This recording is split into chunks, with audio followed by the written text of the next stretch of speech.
Temperatures are rising as Kenya heads to the polls on August 8th. 9 out of 10 Kenyans say that they have seen false news around the general elections. This is what the fake news trap looks like.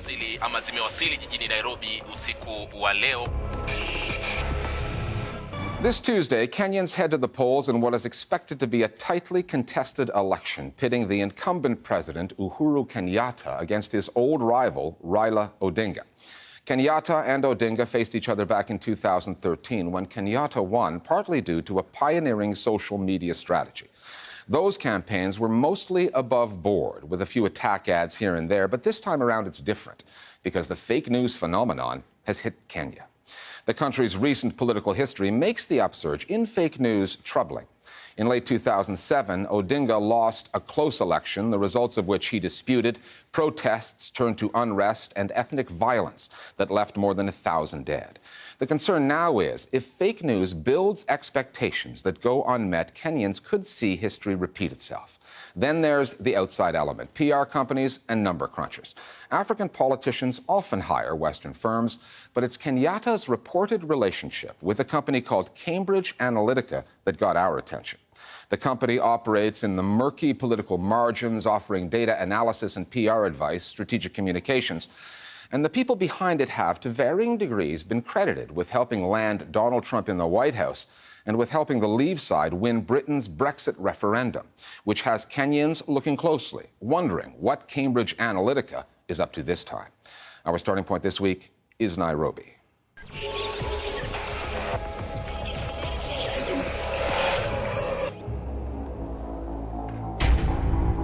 July 10th, roughly 1 month prior to Election Day, and Kenyans start seeing a new video on their social media feeds.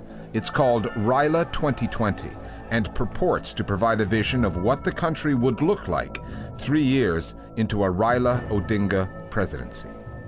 It was a very scary video. It set out to portray a post-apocalypse Kenya, where after Raila becomes president, everything falls apart.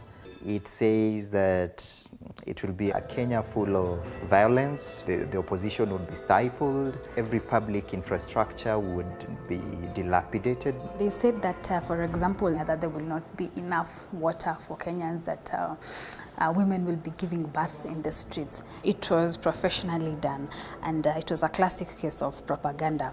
We don't know who did it, but we know whose campaign it serves. Obviously, it serves Kenyatta's campaign. Although that video was propagandistic and provocative, it does not meet the definition of fake news. But there's been plenty of that in Kenya. Bogus news reports branded as the work of BBC and CNN have made the rounds on social media. Both included fake polling data suggesting the incumbent, President Kenyatta, was poised to win. Reveals an increase in the popularity of the incumbent by about 1.5%. Prophecies of a Kenyatta re-election have also appeared online on a fake news site called foreignpolicynews.com, which, if the byline is to be believed, has only one writer on staff, a Thomas Greenfield. Mr. Greenfield takes constant liberty with the facts, routinely attacking Raila Odinga, and seems to have stolen his name from a former U.S. State Department official based in Africa, Linda Thomas Greenfield.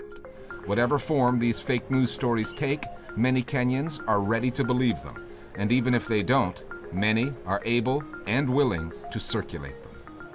Social media basically has taken the fall, and most of the time the fake news, if it is on Twitter, then it will be in terms of lead paragraphs on Facebook, more or less just giving context to what people want to read.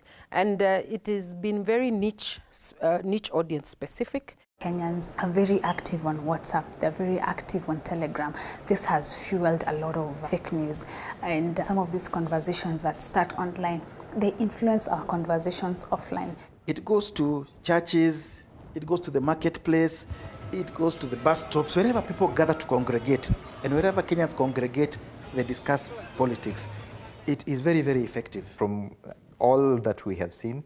Both sides are doing it, but one side is more sophisticated than the other, or one side is more organized. It's more strategic about how it puts the information out there. So there are no prizes for guessing which side that is.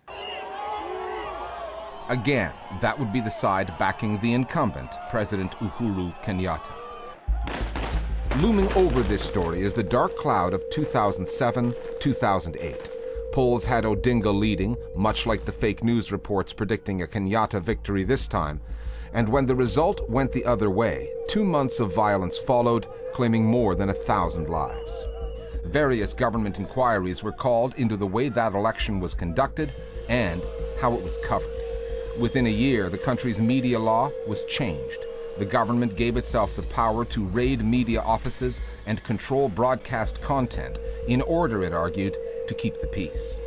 Many Kenyan journalists called it a gag law in disguise. Now, less than a decade later, that law appears obsolete, since the bulk of the media malpractice in Kenya is not on the air or in print, it's online. Social media is not governed by advertising laws in Kenya. And therefore, everybody has the freedom in anonymity to put up whatever they wish to put up on social spaces. And the forces that are churning out this information, they are 3 steps ahead of these people who are trying to man the internet. So it becomes not a very easy thing to curb information from spreading because of the speed at which messages are sent online. The election laws provide that, first of all, election advertising must be clearly marked. And the Electoral Commission can take action. It can actually suspend parties from campaigning. Now, when you take it to those online platforms, or even that video we saw, where you have freelancers posting things on Facebook and Twitter, or exchanging messages on WhatsApp. So the Electoral Commission is in a fix. It is almost impossible for the Electoral Commission to tell who is posting those things. Tracing the sources of online content is a challenge, and one of the reasons it is difficult to prove allegations that a US-based company called Cambridge Analytica, which also has offices in London, is working for President Kenyatta. As its website boasts, the company says it can change audience behavior through the mass harvesting and analysis of voter data. CA has been credited with playing a central role in the Donald Trump election campaign, whose surrogates were often accused of producing fake news. CA did work for the Kenyatta campaign in 2013, but refuses to confirm or deny detailed reports in The Star, a Nairobi paper, that it's involved in this campaign as well.